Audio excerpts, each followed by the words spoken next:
चारी दिशांनी असंख्य नाती नजरेला पडती. शब्दरूपाने कथांमध्ये ती अलगद येऊनी रुजती. नात्यांमधल्या किती दिसाव्या तरल गुंतागुंती. उलगडू बघता हलक्या हाते गुंगुन जाते मती. गुंगुन जाते मती.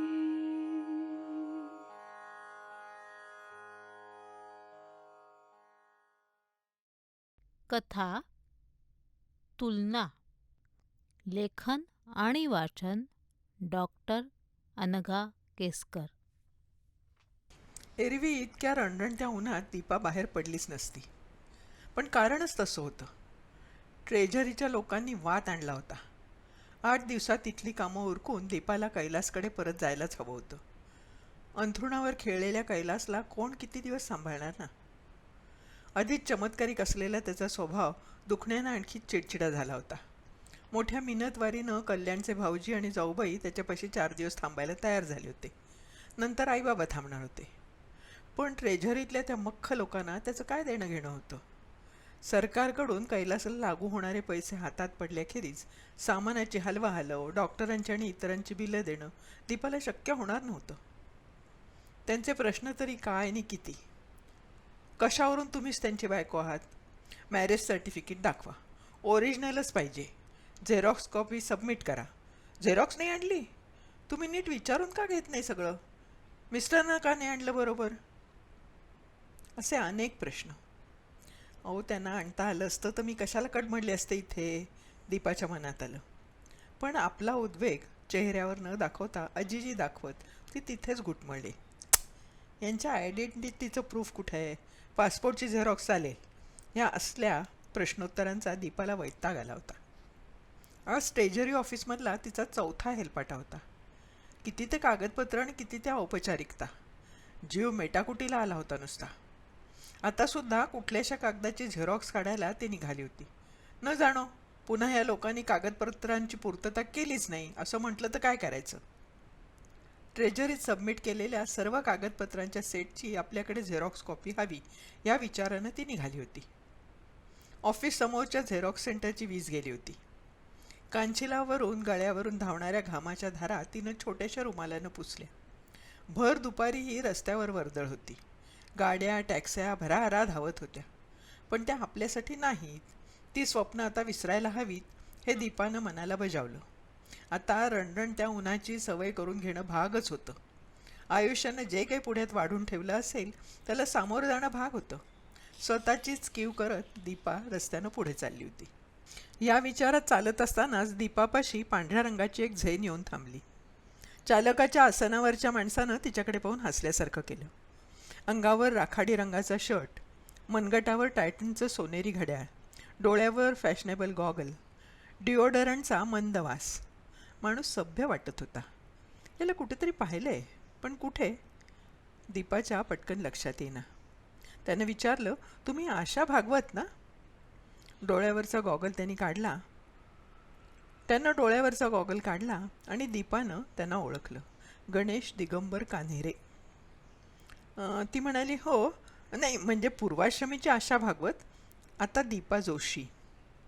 येस येस, माझ्या लक्षात आहे. इथे कुठे तुम्ही नाशिकला असता की? नाही म्हणजे आमचं पोस्टिंग तिथे होतं तेव्हा मिस्टर जोशी तिथल्या ऑफिसला होते म्हणून मला वाटलं. कान्हेरेंनी बोलता बोलता वाक्य अर्धवट सोडलं. नाही, काही वर्ष होतो आम्ही. 4 वर्षापूर्वी बदली झाली. आता तिथे नाही, धुळ्याला आहोत. म्हणजे काही दिवस तरी अजूनही. दीपानं स्पष्टीकरण दिलं.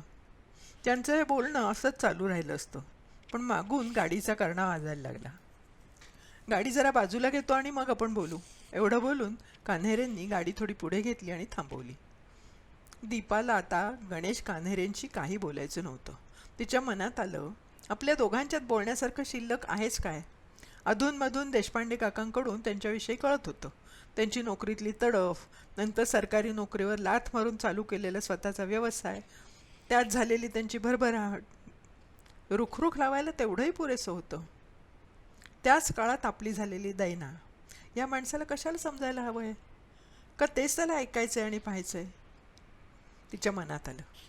दीपाचं गप्प बसणं आणि चेहऱ्यावरचा भाव पाहून कान्हेरे जरा गोंधळले. आपण उगीच जास्त जवळीक दाखवतो असं तर या बाईंना वाटत नाही आहे ना? आपला सहवास आपण त्यांच्यावर लादायचा आहे असं त्यांना वाटतंय का? त्यांचे विचार त्यांच्या चेहऱ्यावर आपसूक उमटले. कान्हेरेंचा उडालेला गोंधळ पाहून दीपा भानावर आली. आपल्या प्रतिक्रियेमुळे ते थोडे दुखावले गेले की काय असंही तिच्या मनात आलं. आणि त्याचं परिमार्जन करण्यासाठी की काय अभावितपणे तिच्या ओठावर हसू आणि दोन्ही गालावर खळ्या उमटल्या. कान्हेरेंना बरं वाटलं. तुम्ही गडबडीत आहात का? नसाल तर जवळच्या एखाद्या हॉटेलात जाऊन काहीतरी खाऊया. मी लंचसाठी बाहेर पडलोय, कान्हेरेंनी दीपाला विचारलं.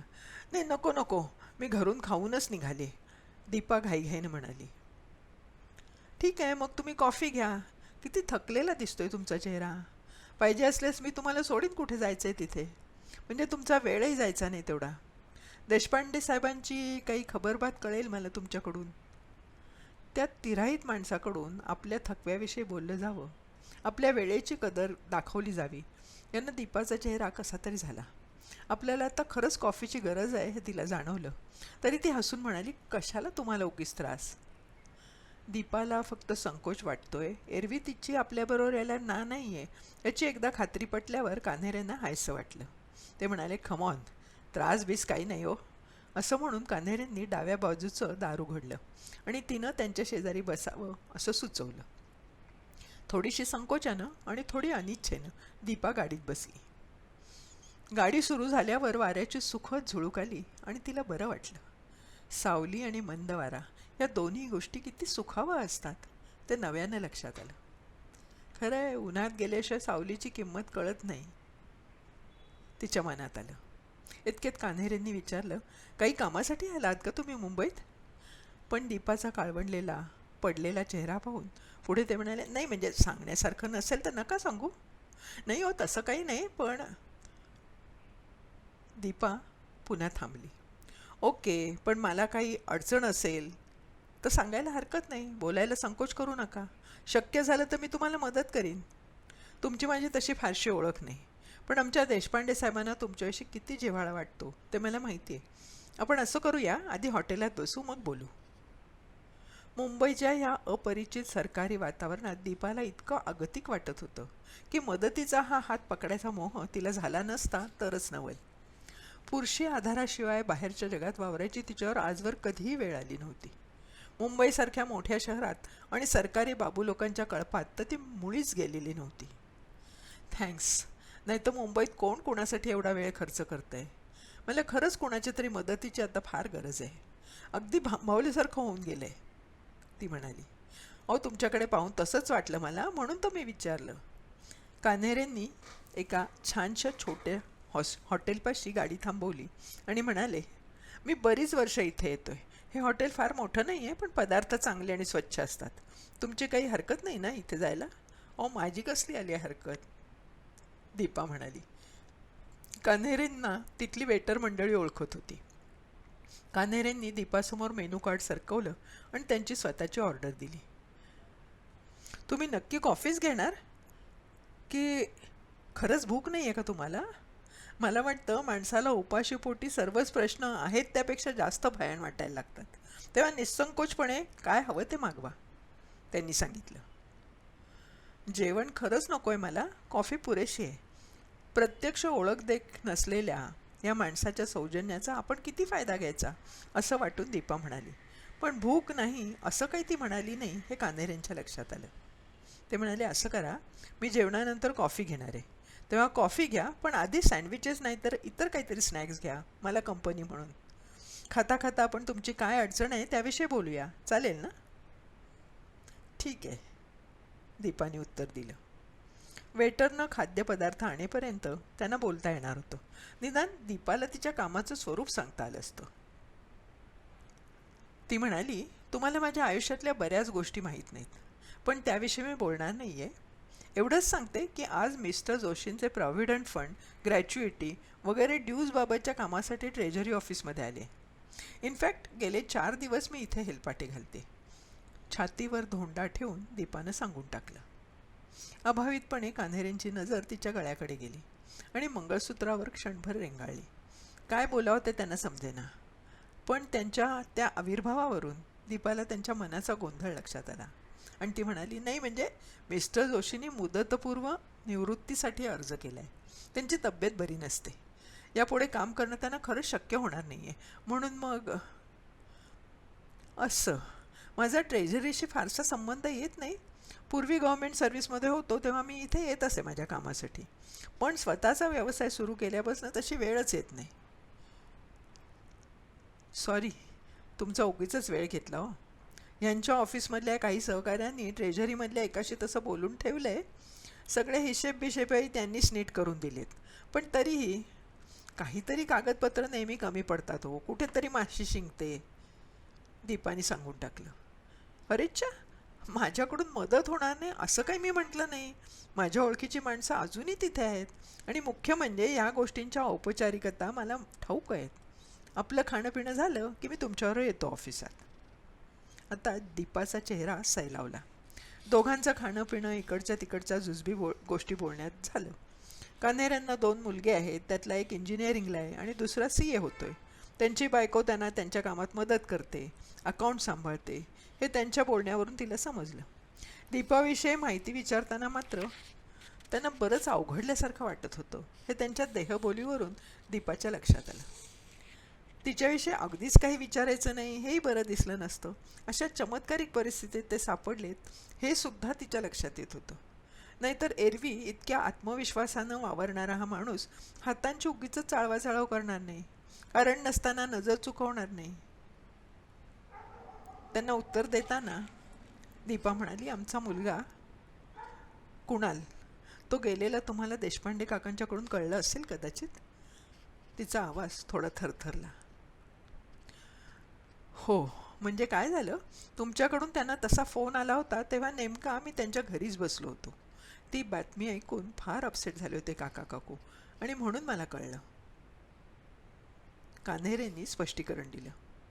अशावेळी देशपांडे काका आणि काकू कसे हळहळले असतील, काय या बिचारीच्या नशिबाचा भोग आलेत असं कळवळून म्हणाले असतील, हे तिच्या लक्षात आलं.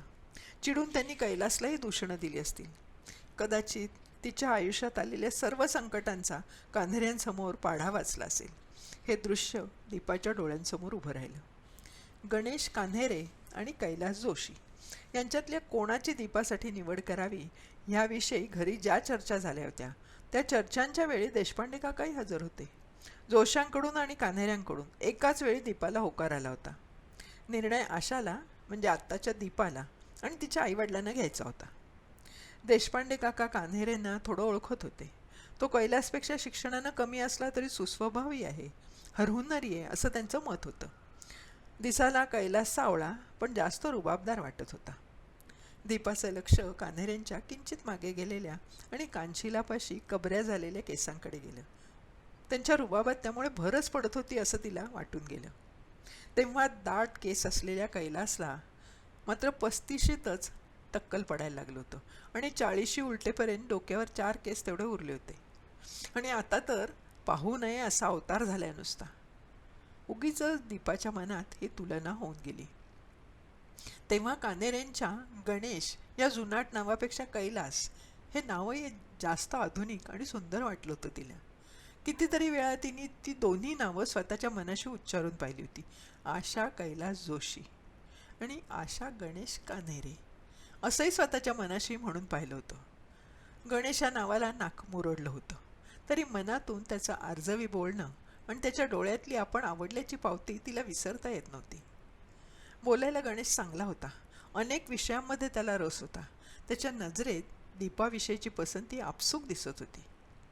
त्यानं दीपा थोडी खुळावली होती, पण शिक्षण, नोकरी आणि कौटुंबिक पार्श्वभूमी ह्या गोष्टी लक्षात घेता कैलासचं पारडं जड होतं हे सर्वांनाच कळत होतं.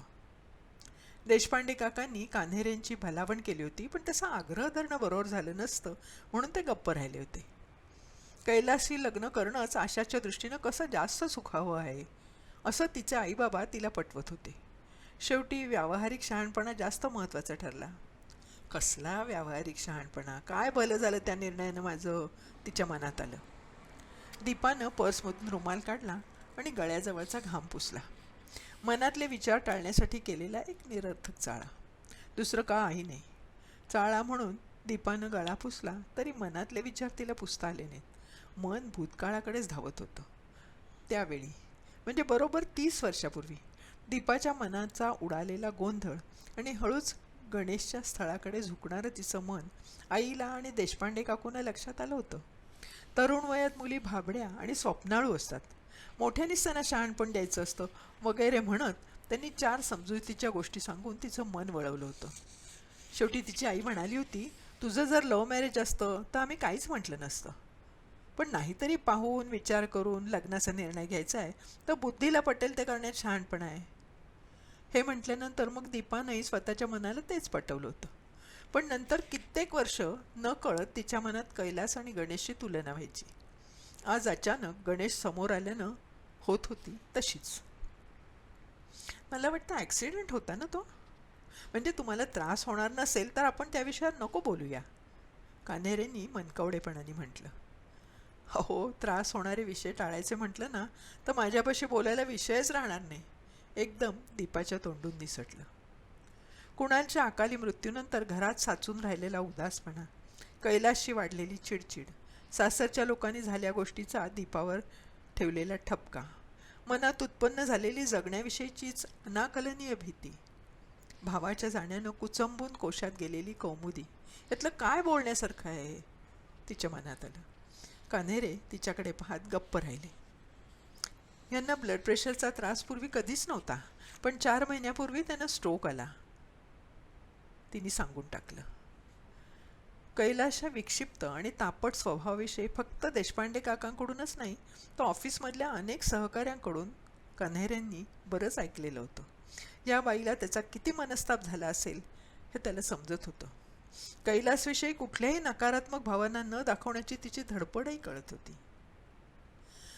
ती पुढे म्हणाली, हळूहळू ते बरे होतील अशी आशा होती, पण फिजिओथेरपीला ते तितकासा प्रतिसाद देत नाही आहेत. खूप दिवस लोकांनी ऑफिसच्या कामात त्यांना सांभाळून घेतलं. कंपॅशन ग्राउंडवर मायबाप सरकारनंही सवलत दिली, पण आता मुळात हसरा असलेला दीपाचा चेहरा ह्या प्रसंगातही हसरा होत होता. माणसं उदासपणे हसली तरी त्यांच्या गालावरच्या खळ्या तितक्याच मोहक दिसतात हे कान्हेरेंना उगीच जाणवलं. ते म्हणाले, रिलॅक्स, एक गंमत सांगू, त्यांनी विचारलं. हो सांगा ना, ती अभावितपणे म्हणाली. अजूनही तुमच्या गालावरच्या खळ्या पूर्वी इतक्याच सुंदर दिसतात. मी पहिल्यांदा तुम्हाला पाहिलं होतं ना तेव्हा इतक्याच. अशी तारीफ ऐकायची दीपाची सवय गेली होती. परपुरुषाकडून तर कधीच असं काही तिला ऐकायला मिळालं नव्हतं. त्यामुळे तिला त्या शेरायला कसं उत्तर द्यावं तेच कळेना. क्षणात तिच्या चेहऱ्यावर लालिमा पसरला. परपुरुषाकडून कशाला, स्वतःच्या हक्काच्या नवऱ्याकडूनही कधी हलके फुलके कॉम्प्लिमेंट्स मिळाले नव्हते. कैलासनं सुद्धा इतक्या वर्षात तिच्या खळ्यांचा इतका सुंदर उल्लेख कधीच केला नव्हता. लग्नानंतरचे नव्हाळीचे पहिले 4-6 महिने संपल्यावर कैलासची उसनी रसिकता मावळली होती. या कारणानं कधी दीपा रुसली, फुरंगटली तर समजूत घालणं दूरच, कैलास उलट तिच्यावर चिडायचा. आम्हाला नाही असले क्षुल्लक गोष्टींची कौतुकं करतायत, असं त्याचं ठरलेलं उत्तर असायचं. दीपानं मनात दाबून ठेवलेली कडवट आठवण अपसूक उसळून वर आली. काहीतरीच काय उगीच, पण कॉम्प्लिमेंट्सबद्दल थँक्स बरं का, लाजतच दीपा उद्गारली. कान्हेरेंनी विचारलं, तुम्हाला एक विचारू, म्हणजे एवढं बोलतोच आहे आपण तर, अर्थात आता या बोलण्याला विचारण्याला तसा काही अर्थ नाही आहे, पण तरीही विचारू का? नक्की खरं उत्तर द्याल? दीपा विचारात पडली. एखाद्या पोरसौदा मुलीसारखं तिच्या छातीत धडधडायला लागलं. आपली गोंधळलेली अवस्था लपवण्यासाठी आणि वातावरणात हलकेपणा आणण्यासाठी तिनं पुन्हा एकदा खळ्या पाडत म्हटलं, प्रश्न काय आहे त्यावर अवलंबून आहे ना ते. Don't take it as a wise. मी काही एम्बॅरेसिंग प्रश्न विचारणार नाही आहे तुम्हाला, पण त्यावेळी मला तुम्ही का नाकारलं हा प्रश्न गेली काही वर्ष कायम माझ्या मनात येतो. माझ्या संसारात मी दुःखी आहे, असमाधानी आहे अशातला मुळीच भाग नाही. माझ्यापाशी आज सर्व काही आहे. घरदार, गाडी, पैसा, उत्तम व्यवसाय, माझ्यावर जीव टाकणारी बायको, मुलं. पण खोटं कशाला बोलू, माझ्या मनात थोडी रुखरुख मात्र आहे. त्यांनी सांगून टाकलं. अगदी खरं उत्तर हवं आहे तुम्हाला, दीपानं विचारलं. हो. मी ना तेव्हा अननुभवी होते, बावळट म्हणावी इतकी. मला काही कळत नव्हतं. तसं नव्हतं मला म्हणायचं. मी तुमच्या घरी आलो होतो तेव्हा आपल्या गप्पा किती छान रंगल्या होत्या. I was very much at home. तुमचे आईवडील किती छान बोलले होते. मला तुम्ही खरंच फार आवडला होतात. तुम्हाला पण मी आवडलो आहे असं उगीचच मला त्यावेळेला वाटलं होतं. आणि खोळावल्यासारखा होऊन मी माझ्या मित्रांना त्याच संध्याकाळी ती बातमी सांगूनही टाकली होती. त्यांनी माझ्याकडून आगाऊच पार्टी उकळली होती, कान्हेरेंनी सांगितलं. सॉरी, म्हणजे त्यावेळी मला तुम्हाला ज्या चमत्कारिक परिस्थितीला तोंड द्यावं लागलं त्याबद्दल. पण माझा त्यात दोष नव्हता. माझ्या आईबाबांनाही तुम्हाला मुळीच दुखवायचं नव्हतं, दीपानं घाईघाईने सांगितलं. Forget it. आपण दोघेही तसे लहानच होतो. तो माझाही मूर्खपणा होता. थोडा अहंगंडही असावा. तुमच्याकडून नकार येईल असं स्वप्नातही वाटलं नव्हतं मला. मी कुणालाही पसंत पडण्यासारखं आहे. निवडीचं स्वातंत्र्य काय ते फक्त मला आहे अशी एक भावना होती. मला डावलून जोशींची निवड करण्याचा निर्णय तुम्ही तुमचा स्वतःचा होता की, असं म्हणून कान्हेरे थांबले. थोडा वेळ काहीही उत्तर न देता दीपा आपल्याच विचारात हरवून गेली. आपल्या मनाची त्यावेळी झालेली रस्सीखेच तिला त्या तासाभरात पुन्हा आठवत होती, तितक्याच तीव्रतेनं. अलीकडच्या मुली आमची केमिस्ट्री जमली, क्लिक झालं असं चक्क आईबापांना सांगून मोकळ्या होतात. पण 25-30 वर्षापूर्वी मोठ्या माणसांपुढे तसं बोलायची टापच नव्हती ना. पण हे सगळं या माणसाला आत्ता कसं सांगायचं, तिच्या मनात आलं. आणि ती म्हणाली, अगदी खरं बोलायचं तर माझ्या आईवडिलांनी, इतर मोठ्या माणसांनी माझ्या वतीने तो निर्णय घेतला.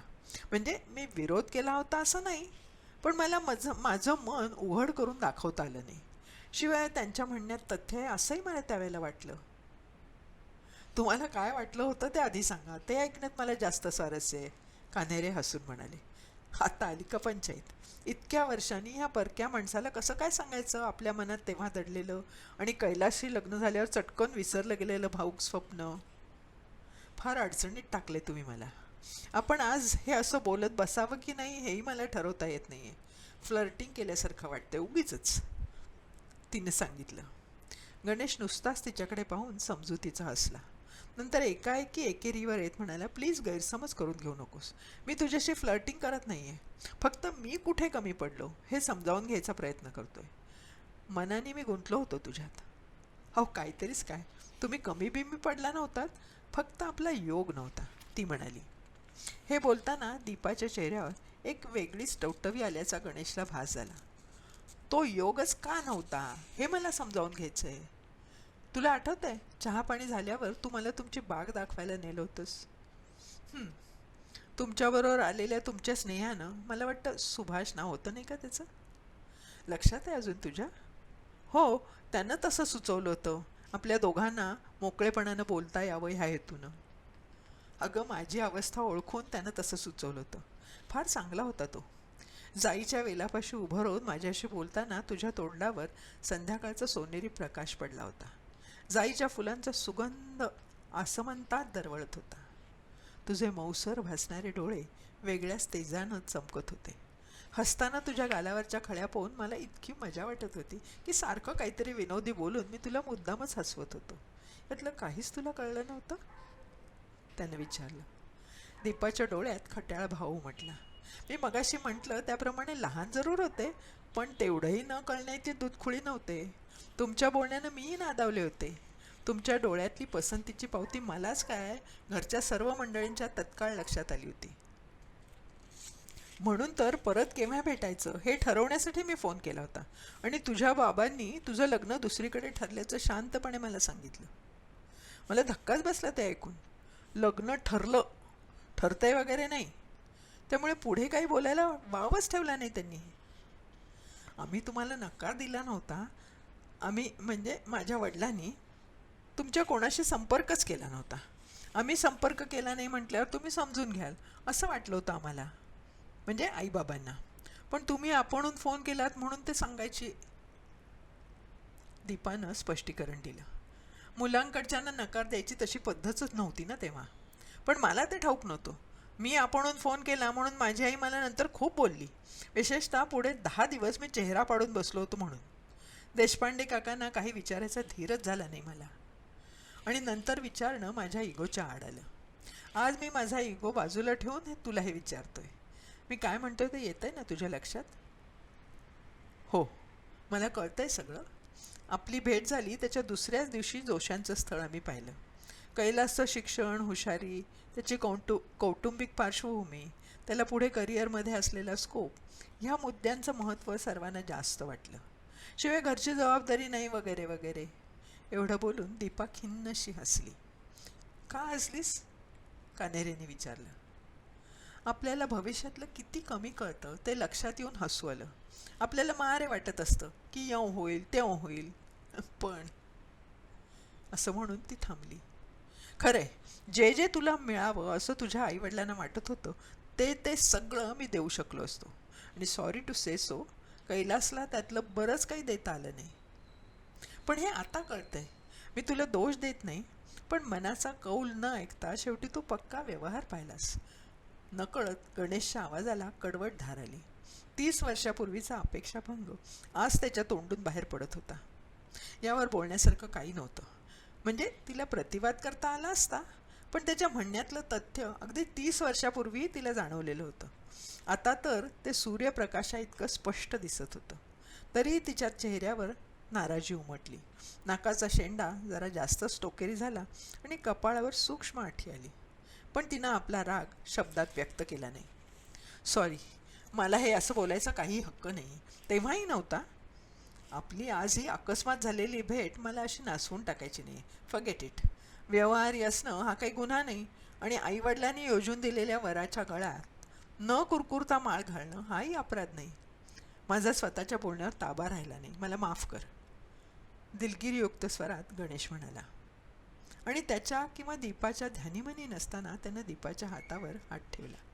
तिनं चमकून त्याच्याकडे वर पाहिलं. क्षण 2 क्षण ती त्याच्याकडे पाहत राहिली. त्याच्या डोळ्यात फक्त दिलगिरी होती. स्निग्ध, ओलसर, आर्जव होतं.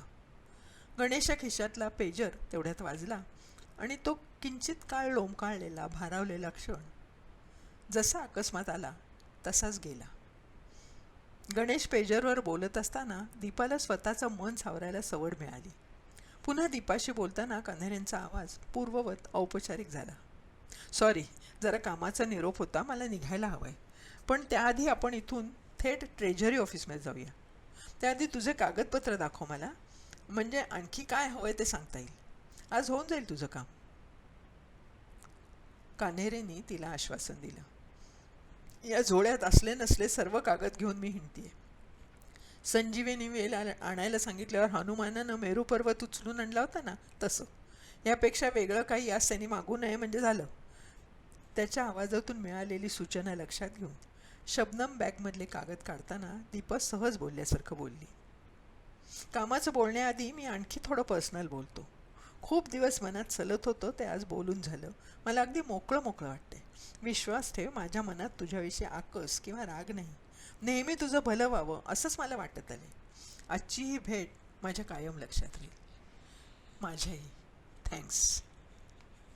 आपण आता गणेशला कशाबद्दल थँक्स म्हणालो हे दीपाला स्वतःला नीटसं सांगता आलं नसतं. गणेशनेही त्याचं स्पष्टीकरण विचारलं नाही. फक्त डावी भुवई प्रश्नार्थक उंचावून तो हसला. ही भेट आणखीन थोडी रेंगाळली असती तर दोघांनाही आवडलं असतं. फार काही बोलायचं होतं असं नाही, पण काही न बोलता एकमेकांच्या सहवासात जुन्या तुटपुंज्या आठवणीत रमायला त्यांना आवडलं असतं.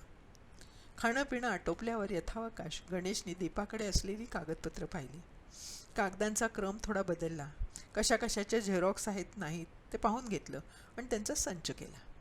चला निघूया आता, त्याची आवरावर झाल्यावर दीपानं विचारलं. येस, कधीतरी निघायला हवंच. Sooner the better. दीपाच्या खांद्यावर थोपटल्यासारखं करत तो म्हणाला. त्या पुरुषी स्पर्शानं दीपा किंचित थरथरली. त्या थरथरण्याचा अर्थ न कळून गांगरली सुद्धा. वाटेत 1-2 कागदांचे झेरॉक्स करून घेऊन ते दोघं ट्रेझरी ऑफिसमध्ये गेले. दीपाच्या बरोबर एक पुरुष, आणि तोही कान्हेरेन इतका आत्मविश्वासानं वावरणारा, हे पाहून ट्रेझरी ऑफिसमधल्या लोकांचा नूर पार बदलला. कान्हेरे तिला घेऊन थेट देशमुख नावाच्या मुख्य अधिकाऱ्याकडे गेले. ते देशमुख साहेबांची आणि कान्हेरेंची थोडीफार ओळख होती हे त्यांनी केलेल्या स्वागतावरून दीपाला कळलं. कान्हेरेंनी दीपाची त्यांच्याशी ओळख करून दिली आणि तिला चमत्कारिक न वाटेल अशा शब्दात तिच्या अडचणीचं स्वरूप सांगितलं. अर्ज आणि त्यासोबतचे कागद हे सगळे जोडलेला संच त्यांच्यासमोर ठेवला. ताबडतोब त्यांनी त्यांच्या हाताखालच्या सुर्वे नावाच्या संबंधित अधिकाऱ्याला त्यांच्या खोलीत बोलावून घेतलं. कालपर्यंत दीपाच्या बोलण्याकडे कानाडोळा करणारे सुर्वे आता अगदी नम्रपणे तिच्या मदतीला तयार झाले. उद्या चेक करून ठेवतो, येऊन घेऊन जा, त्यानं सांगितलं. उद्या कशाला हेलपाडा घ्यायला लावतं साहेब त्यांना? त्यांचं उद्याचं रिझर्वेशन झालं आहे, त्यांच्या यजमानांकडे पाहायला कोणी नाही आहे, कशी तरी तात्पुरती सोय करून ते आले आहेत, देशमुखांकडे पाहत कान्हेरे म्हणाले. वास्तविक असं काहीच दीपानं कान्हेरेंना सांगितलं नव्हतं, पण त्याने ठोकून दिलं. देशमुख साहेबांना गळ घातली, तीही लाचारी न दाखवता, एकदम रुबाबात, दीपाकडे एकही कटाक्ष न टाकता. आत्ता फक्त 2:15 वाजलेत. 2 तासात एवढं काम व्हायला हरकत नाही असं मला वाटतं. घड्याळाकडे पाहत देशमुखांनी सुर्व्यानं सांगितलं. आपण काळजी करू नका, 4 वाजेपर्यंत मी यानं मोकळं करतो. सरकारी कचेरीतच हाताखालच्या माणसाकडून उच्चपदस्थ अधिकाऱ्याला दाखवल्या जाणाऱ्या उसन्या कृत्रिम अदबीनं सुर्वे म्हणाले. तोपर्यंत आम्ही जरा जवळची 2 कामं करून येतो, चालेल ना? काही यांच्या उपस्थितीची गरज लागणार आहे? कुठे सह्या बिया लागणार असतील तर आत्ताच करून घ्यावं तर, कान्हेरेंनी देशमुखांच्या देखतच सुर्व्यांना विचारून घेतलं. सुर्व्यांनी जायला संमती दिल्यानंतर दीपाला अवघडल्यासारखं झालं. थोड्याच वेळापूर्वीच्या जवळकीच्या प्रसंगाचा आता कान्हेरेंच्या बोलण्यात लवलेशही नव्हता. आता पुन्हा त्या औपचारिक नात्यावर अलगद आले होते. त्याने ती थोडी हिरमुसली झाली होती का? कदाचित. कान्हेरेंची ती दोन्ही रूपं दीपाला गोंधळात टाकत होती. आता ह्यापुढे आपण या माणसाशी कसं वागायचंय हे तिला कळत नव्हतं. गेल्या अर्ध्या पाऊण तासात घडलेलं विसरून पुन्हा औपचारिक नात्यावर यायचं, अगदी आतून सुद्धा. कान्हेरेंनी जे काही आज केलं होतं तेच खूप होतं. त्यांच्यामुळे तिचा मोठा प्रश्न चुटकीसारशी सुटला होता. आता पुन्हा त्यांनी त्यांचा आणखी एक वेळ आपल्यासाठी खर्च करावा हे दीपाला प्रशस्त वाटेना. इतर कोणाच्या बाबतीत तिला असा संकोच वाटला असता, पण कान्हेरेंची गोष्ट आणखीन निराळी होती. त्यांच्यामध्ये न निर्माण होऊ शकलेल्या नात्याचं प्रथम तिच्या मनावर दडपण होतं. नकार त्यांच्याकडून तिला आला नव्हता, तिनं त्यांच्या होकाराला होकारार्थी प्रतिसाद दिला नव्हता. आता त्या मधल्या अर्ध्या तासातल्या घटनेमुळं नात्याला वेगळाच पदर निर्माण झाला होता. समजा कान्हेरेंनी आपल्याला त्यावेळी नाकारलं असतं तर आपण इतक्या निकोप मनानं झालं गेलं विसरून जाऊ शकलो असतो का? हा प्रश्न मघापासून अनेक वेळा तिच्या मनात येऊन गेला होता आणि प्रत्येक वेळेला त्याचं उत्तर नाही असंच मिळत होतं. त्यामुळे तिला कानकोंड झाल्यासारखं वाटलं. मधल्या अर्ध्या पाऊण तासातल्या मनमोकळ्या संभाषणानं पहिला संकोच कमी झाला, पण नवंच अवघडलेपण आलं.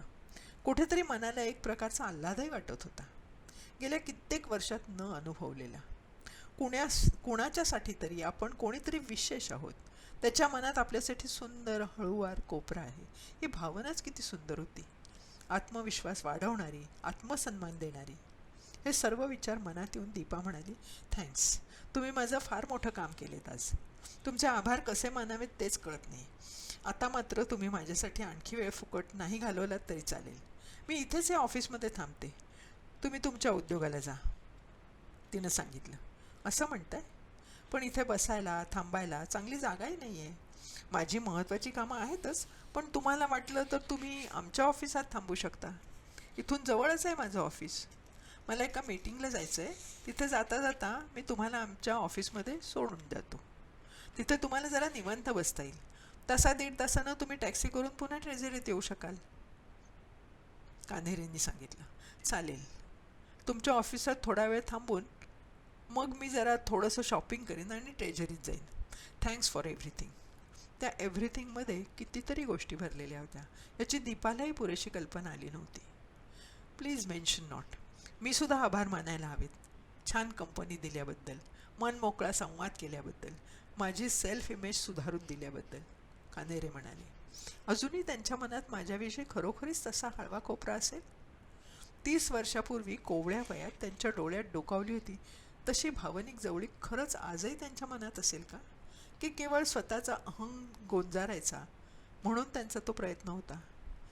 कदाचित माझ्या तोंडून त्यांना स्वतःविषयीचं कौतुक वदवून घ्यायचं असेल. कदाचित तसं असेलही. कदाचित ते म्हणाले तशी जवळीकही असेल. पण माझ्याही मनात थोडीफार आहेच ना. म्हणजे प्रेमबिम नाही, पण उगीच वाटणारा अनाकलनीय आपलेपणा. तिनं कान्हेरेंकडे एक ओझरता दृष्टिक्षेप टाकला. नेमकं त्याच क्षणी त्यांनी तिच्याकडे पाहिलं. सगळं काही ठीक होईल अशा अर्थाचं आश्वासक हसले ते. पर्स पकडलेल्या तिच्या पंजावर हलकंसं थोपटलं. मगाच्या प्रमाणे आताही तिच्या शरीराला कळत नकळत कंप फुटला. गणेशनं दीपाला आपल्या ऑफिसात आणलं आणि म्हणाला, आज नेमकी केतकी नाही आहे ऑफिसात. ऑफिसच्याच कामासंदर्भात परगावी गेली, नाहीतर तिची ओळख करून देता आली असती. केतकी? ओ, म्हणजे मिसेस कान्हेरे का? दीपालाही तिला पाहायची उत्सुकता होतीच. आपली जागा घेतलेली ही केतकी आता दिसते तरी कशी असं तिच्या मनात मगापासून 4 वेळा तरी येऊन गेलं होतं. हां, मगाशी मी तुम्हाला म्हटलं होतं ना की ती माझ्यावर ऑफिसचंच काम पाहते म्हणून. एवढं बोलून त्यानं घाईघाईनं रिसेप्शनिस्टची दीपाशी ओळख करून दिली आणि दीपाचा निरोप घेतला. मगाशी मनात अभावितपणे येऊन गेलेल्या आपली जागा या शब्दांची आता दीपाला गंमत वाटली. ही जागा आपण मिळवू शकलो असतो, पण आपल्या हातानं आपण ती घालवली असं म्हणणं जास्त बरोबर ठरलं असं. खरं आहे, नियतीच्या मनात असतं तर कदाचित मी या ऑफिसमध्ये सहकारी आणि मालकी या दोन्ही भूमिकातून आले असते. त्या छोटेखानी ऑफिसातल्या कोचावर बसताना दीपाच्या मनात आलं. तिनं मनातून तो विचार चटकन झटकून टाकला. काय मूर्खासारखं चाललंय हे आपलं. कान्हेरेंनी मला मदत केली, त्यावेळेच्या त्यांच्या भावना सांगितल्या आणि मी एखाद्या षोडशीसारखी खुळावली आहे? कान्हेरेंच्या बोलण्यामुळे मी नादावले की कैलासच्या सुमार आयुष्यामुळे निराश झाली आहे? जर कैलासही आयुष्यात इतकाच यशस्वी झाला असता तर माझ्या मनात हे जर तरचे विचार आले असते का? कान्हेरेंच्या विषयी आज काही पहिल्यांदा नाही माझ्या मनात विचार आलेले. ते आज भेटल्यामुळे वेळोवेळी त्यांच्याविषयी मनात आलेले विचार गडद झाले तेवढंच. तिला आठवलं, लग्न झाल्या झाल्या कैलासला प्रमोशन मिळालं होतं. शैक्षणिक पात्रतेच्या जोरावर त्यानं ते मिळवलं होतं.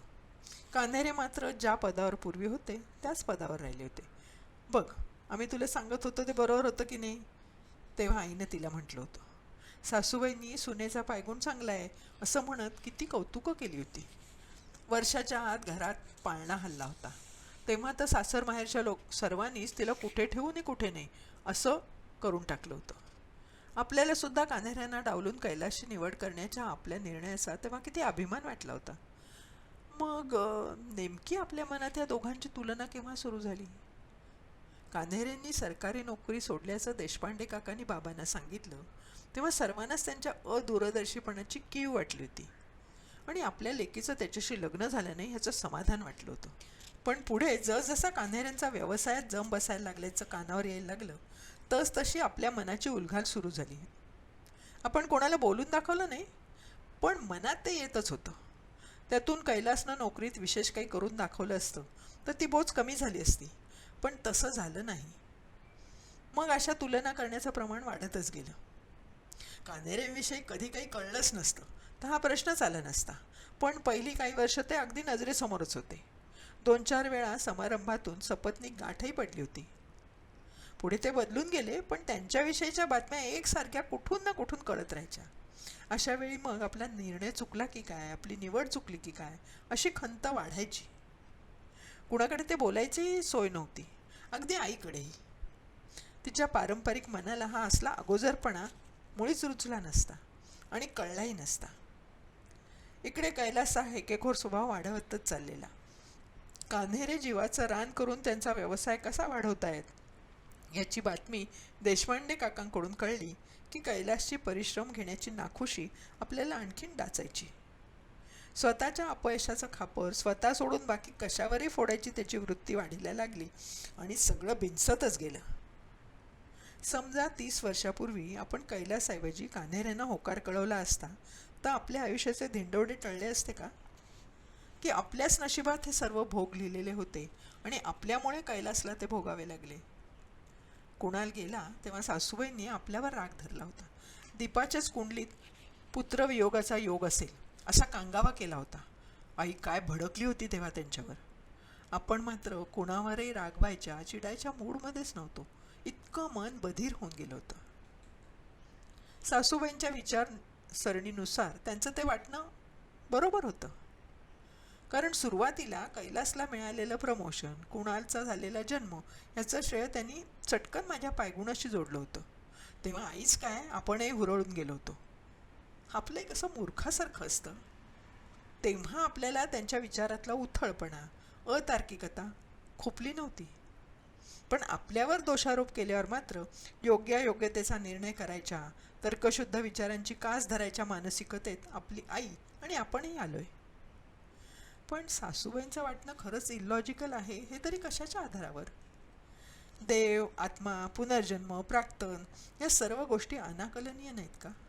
त्या धड सिद्धही होत नाहीत आणि खोट्या आहेत असं शब्दावर सांगताही येत नाही. अश्रद्ध माणसांचं वाटणं खरं आणि श्रद्धाळू लोकांचं मात्र चुकीचं असं कशाच्या जोरावर समजायचं? खरंच सासूबाई म्हणतायत तसं झालं असेल का? तसं असेल तर मी कान्हेऱ्यांचे लग्न केल्याने कैलासच्या आयुष्यात याहून चांगलं भलं काही झालं असतं. आणि कान्हेऱ्यांचं नशीब माझ्या नशिबाशी जुळलं असतं तर त्यांच्या आयुष्यात माझ्यामुळे काही समरप्रसंग आले असते. आज जे यश त्यांच्या दारी सहज येऊन उभं राहिलंय ते माझ्या नशिबातल्या योगामुळे आलंच नसतं का? की कान्हेऱ्यांच्या चांगल्या योगामुळे माझं आयुष्य आतापेक्षा खूप वेगळं आणि सुखावं झालं असतं? पण असं काही नसावं. ज्यांच्या नशिबात सारखेच योग असतात अशा लोकांचीच एकमेकांशी आपोआप गाठ पडावी असं नियती पाहत असेल. जिक्सॉ पझलप्रमाणे ज्याच्या त्याच्या नशिबातल्या योगाभोगांनुसार माणसं एकमेकांच्या आयुष्यात सोडण्याची अशी नियतीची स्वतःची योजना चालू असेल. ज्याच्या आयुष्यात जे होणार आहे ते अटळ असावं. पूरक कुंडल्या असलेली माणसंच विवाहबंधनानं जोडली जात असावीत. आपण आपलं योग्य निवडीचं श्रेय नाही तर अप्रिय निवडींचा दोष कशावर तरी लादत बसतो. त्या वातानुकूलित ऑफिसमधल्या खुर्चीत बसून अशा निरर्थक विचारांच्या जंजाळात दीपा गडून गेली. तिच्या तंद्रीतून तिला बाहेर आणलं रिसेप्शनिस्टच्या आवाजनं. मॅडम चहा. एका सुबकशा छोट्या ट्रेमधून पाण्याचा ग्लास आणि चहाचा कप आणत कान्हेऱ्यांच्या रिसेप्शनिस्टनं दीपासमोर धरला. सुकलेल्या ओठावरून जीभ फिरवीत दीपानं चहाचा कप घेतला. चहा पिता पिता तिला ट्रेजरी ऑफिसचे वेध लागले. आयुष्याशी 2 हात करायला थोडं बळ आल्यासारखं उगीचच वाटलं. हे बळ फक्त ट्रेजरी ऑफिसमधल्या तिढा सुटल्यामुळे आलंय की कान्हेऱ्यांनी व्यक्त केलेल्या सुप्त भावनामुळे, त्यामुळे स्वतःवरच प्रेम करायला उद्युक्त केलेल्या अंतरंगामुळे आहे हे दीपाला ठरवता येईना. एक गोष्ट मात्र निश्चित, आजची दीपा कालच्या परवाच्या 30 वर्षापूर्वीच्या दीपाहून खूप वेगळी झाली होती. श्रीमंत, समृद्ध, शांत आणि बरीच काही.